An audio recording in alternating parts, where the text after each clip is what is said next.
एक बार फिर से आप सभी का हमारे चैनल पर स्वागत है। आज जो हमने पिछले अध्याय में पढ़ा था आपदा के बारे में, जो हमारा पाँचवा पार्ट था, तो उसमें कुछ लड़कों ने कहा कि सर एक बार फिर से सुनामी के बारे में बता देंगे। तो चलिए आज आपका पाँचवा जो भाग है वो 6 है। तो चलिए शुरुआत करते हैं।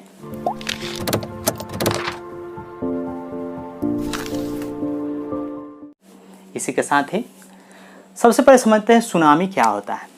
तो हमें पता है कि सुनामी क्या है, मुख्य रूप से क्या है, समुद्री क्षेत्रों में ही आता है।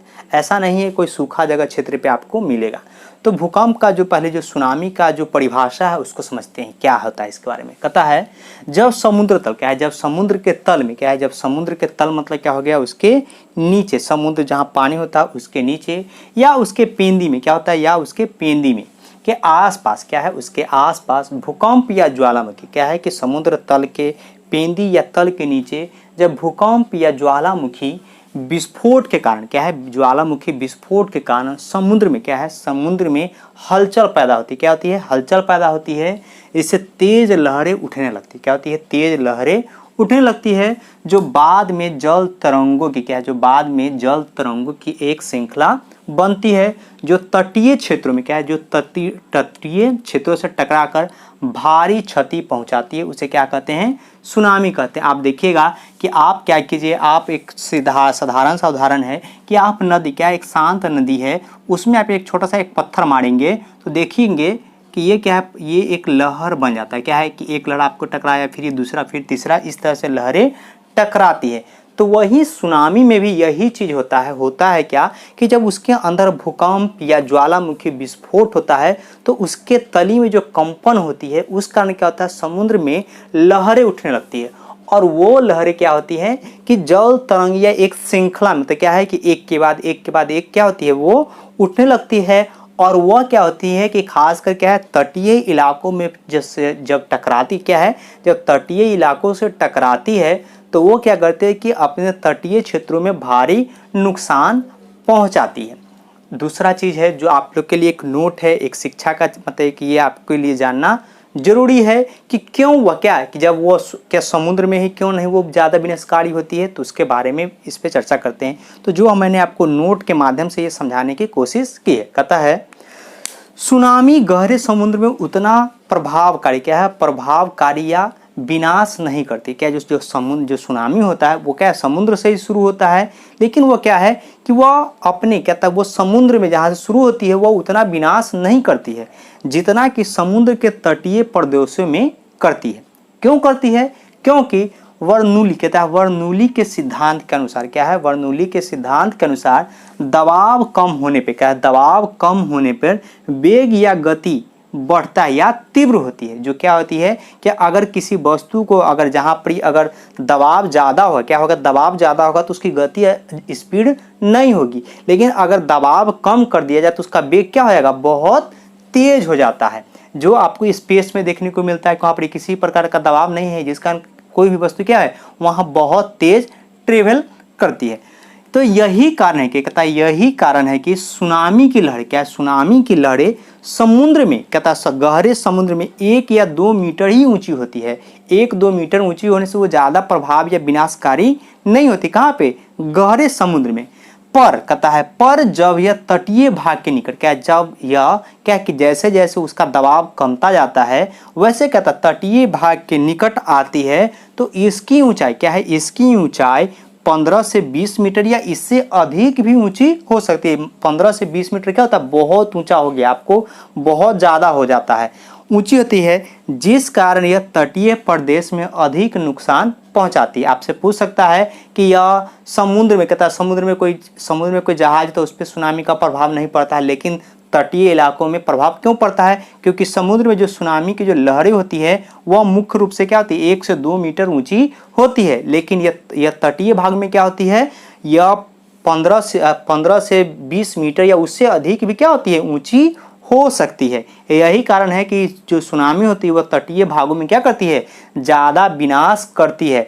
एक और चीज़ भी है कि तटीय भाग क्या होती है कि वहाँ पर सघन जनसंख्या पाया जाता है। क्या है कि जीवन उपार्जन के लिए क्या है, तटीय इलाका बहुत ज़्यादा क्या होते हैं, सहूलियत होते हैं, पर्यटन के लिए भी क्या होते हैं, बहुत ज़्यादा इंपॉर्टेंट होते हैं। आप देखिएगा दुनिया का जितने भी प्रमुख शहर हैं, चाहे वो मुंबई है, शंघाई है, सिंगापुर है, यह सभी क्या है, समुद्र तट के निकट ही क्या है कि जितने भी बड़े बड़े देश के, जितने भी देश के जो मुख्य रूप से कैपिटल सिटी हैं, वह सभी क्या है, समुद्र निकट ही बसे होते हैं। इसके कारण क्या वहाँ पर ज़्यादा नुकसान भी होता है। एक और सवाल है आपका कि पूछता है कि भारत में सबसे ज़्यादा सुनामी का प्रभाव कहाँ होता है। तो नोट में मैंने यह भी आपको दे दिया है कि भारत में सुनामी का सबसे अधिक प्रभाव क्या, भारत में सबसे अधिक सुनामी का प्रभाव आपको दक्षिणी पूर्वी क्षेत्र, क्या दक्षिणी पूर्वी क्षेत्र मतलब क्या हो गया कि भारत के मुख्य रूप से जो ये वाले भाग है, क्या है आपके ये जो भाग है, क्या है ये भाग, ठीक है, एवं अंडमान और निकोबार द्वीप समूह पर होता है। यह दो बात आपके लिए इंपॉर्टेंट है, ये चाहिए क्या है, इन सभी को आप लोग नोट कर लेंगे। और इसमें भी कोई चीज़ का अगर समझ में ना आए तो हमें ज़रूर कमेंट करेंगे, इसको नोट कर लेंगे। अब जो आगे की बातें हैं वो जो आपको हमेशा हम लोग पढ़े हैं कि दुष्परिणाम एवं प्रबंधन के उपाय में, तो सुनामी का दुष्परिणाम क्या है कि सुनामी से क्या क्या हमें नुकसान मुख्य रूप से होता है। तो कहता है तटीय इलाकों में भारी क्षति होती है, खासकर क्या है समुद्र के जो तटीय भाग होते हैं उसमें ज़्यादा क्या होता है, मतलब सुनामी का सबसे ज़्यादा प्रभाव पड़ता है। जैसे आपके एक चैप्टर में दिया है कि भारत के उत्तर प्रदेश में सुनामी का प्रभाव पड़ता है कि नहीं पड़ता है। तो क्या है मुख्य रूप से जो सुनामी आती है वो क्या है मुख्य रूप से समुद्र तटीय इलाकों में आती है, और उत्तर प्रदेश क्या है कि वो अंदर है, समुद्र तट से क्या बहुत ज़्यादा अंदर है। यही कारण है कि उत्तर प्रदेश में क्या है कि सुनामी का असर नहीं होता है। दूसरा कहता है पर्यटन दृष्टि से समुद्र तटों का विनाश। भारत में मुख्य रूप से क्या होता है कि जो बहुत से लोग होते हैं वो समुद्र किनारे जाकर रिलैक्स होना पसंद करते हैं, ये समुद्र किनारे पिकनिक मनाने जाते हैं। लेकिन जब सुनामी आने का क्या होता है कि उस तटों का, जिससे क्या है कि किसी राज्य को या देश को बहुत ज़्यादा क्या है कि बहुत ज़्यादा उसे पैसे की आमदनी होती है, उसका क्या होता है विनाश हो जाता है।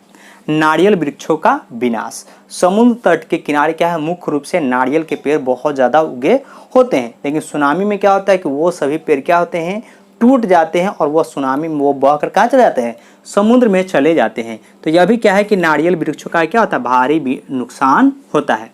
तटीय इलाकों की मिट्टी का अपरदन, क्या है जो तटीय इलाकों की जो मिट्टी होती है कि समुद्र की जब लहरें जब 15 से 20 मीटर ऊंची होती है तो वह क्या करते हैं कि अपने आस उस इलाके में जितनी भी मिट्टी होती है, चाहे वो उपजाऊ मिट्टी होती है, उन सभी मिट्टी को क्या होती है अपने साथ बहाकर समुद्र में लेकर चली जाती है। तो इससे क्या होता है तटीय इलाके की मिट्टी का भी क्या होता है अपरदन हो जाता है।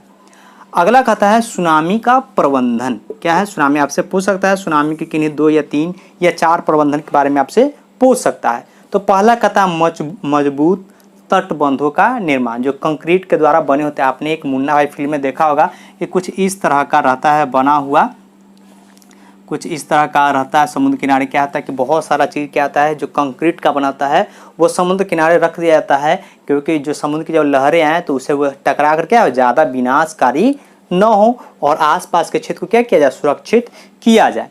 दूसरा कहता है मैंग्रोव वनों का विकास करना। मैंग्रोव वन क्या होते हैं कि समुद्र के में ही उगते हैं, और वो क्या होता है कि अगर वो बहुत ज़्यादा होंगे तो जो समुद्र की लहरें हैं उसके प्रभाव को क्या कर देगा वो कम कर देगा। कहता है हेम रेडियो का प्रसार बढ़ाना।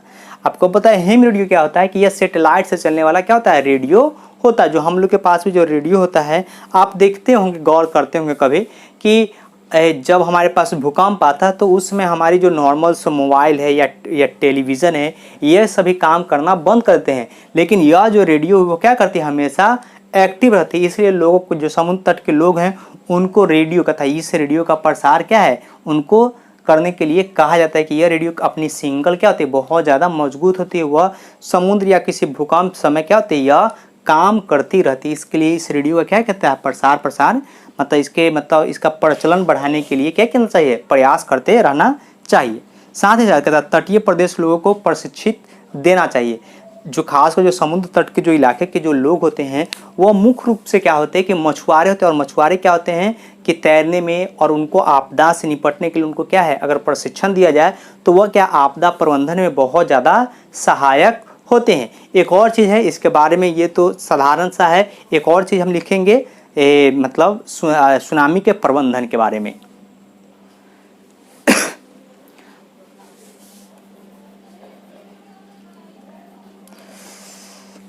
तो अगला आपका जो टॉपिक है कहता है सुनामी से बचाव के प्रयास। क्या रहे हैं सुनामी के बचाव के प्रयास अगर मुख्य रूप से देखा जाए तो देखते हैं।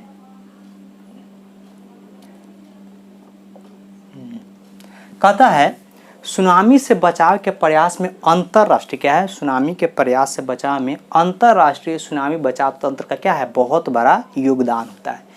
कि सुनामी क्या है कि अकेला सिर्फ भारत को ही प्रभावित नहीं करता, जैसे कोई चक्रवात आता है तो सिर्फ भारत में नहीं आता है, बल्कि सुनामी से क्या होता है कि बहुत से देश क्या होते हैं, प्रभावित होते हैं। तो इससे बचने के लिए क्या क्या है कि अंतर्राष्ट्रीय प्रयास किया गया है। कहता उनका अंतर्राष्ट्रीय प्रयास का क्या है, बहुत बड़ा योगदान है। साथ ही ये क्या कहती है, एक भूगर्भीय गतिविधि का अध्ययन करते रहते हैं सैटेलाइट के माध्यम से। जो अंतर्राष्ट्रीय जो संस्था है जो सुनामी से बचाव के काम करते हैं, वो सैटेलाइट के माध्यम से धरती के अंदर होने वाले भूगर्भीय क्या है, भूगर्भ जो धरती के तल में होने वाले गतिविधियों का क्या करते रहते हैं, अध्ययन करते रहते हैं। अगर उनसे कोई अगर घटना होने का क्या है, अगर उनसे लगता है कि सुनामी आने की संभावना होती है या कुछ अलग घटना होती रहती है, तो वो क्या करते हैं कि संचार के माध्यम से अपने सहयोगी देश, जितने भी सहयोगी देश हैं उनके पास वो क्या करते हैं, सूचना पहुंचाते हैं, जिससे क्या होता है सुनामी का प्रभाव क्या होता है, कम होता है। कहता है का अध्ययन करते रहते हैं। अगर कोई भी घटना होने पर, कहता है जैसे कुछ अंदर हलचल होता है तो घटना होने पर यह तुरंत ही क्या है, संचार के माध्यम से अन्य देशों को सूचित करते हैं, जिससे क्या होता है सुनामी का प्रभाव क्या होता है, कम होता है। आपका कुछ दो सवाल था। एक सवाल मैं पहले ही बता चुका हूँ कि भारत में जो मुख्य रूप से किन किन क्षेत्रों में समुद्र का प्रभाव, सुनामी का प्रभाव सबसे ज़्यादा पड़ता है, तो मैंने वो बता चुका हूँ। तो अब कहता है कोसी नदी में जल का प्रभाव बहुत तेज क्यों होता है।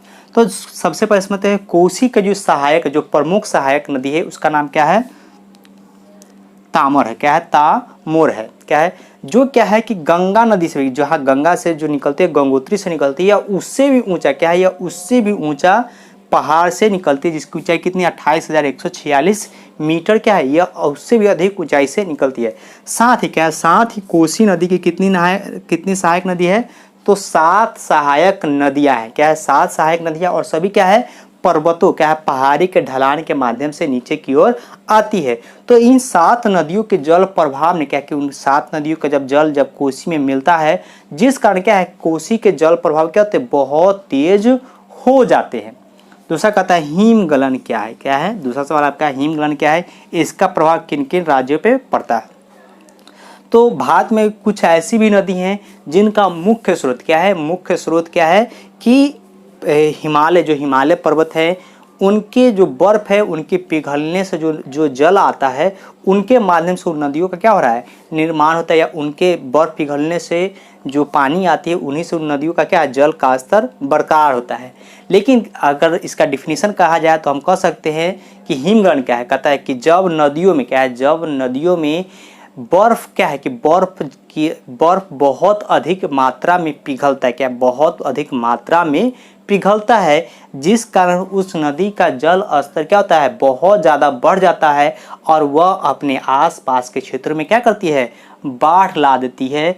तो यह बर्फ का बहुत अधिक मात्रा में पिघलने को क्या कहता है, हिमगलन कहता है। क्या कहते हैं, आप पूछ सकता है कि हिमगलन क्या है, तो आप कहिएगा कि जिस नदी में बर्फ के बहुत अधिक पिघलने से क्या है, बर्फ के बहुत अधिक पिघलना क्या कहता है, हिमगलन कहलाता है। पिघलने से मुख्य रूप से पंजाब और हरियाणा क्या है, मुख्य रूप से पंजाब और हरियाणा में हिमगलन के कारण क्या आता है, बाढ़ आपको आता है। क्या चीज आता है, हिमगलन के कारण क्या आता है, मुख्य रूप से बाढ़ आता है। तो हिमगलन के बारे में चर्चा कर चुके हैं। तो यह चैप्टर आपका खत्म हुआ। अगर अभी भी कोई डाउट होगा तो बेहिचक हमसे कमेंट या हमको जो आपका व्हाट्सएप नंबर उस पर मैसेज कर सकते हैं। धन्यवाद। आप सभी का आज रक्षाबंधन हुआ होगा, तो उम्मीद करते हैं कि आप अपने भाई बहन के रिश्ते को इसी तरह और अधिक मजबूत बनाएंगे। चलिए धन्यवाद, फिर मिलते हैं आपसे।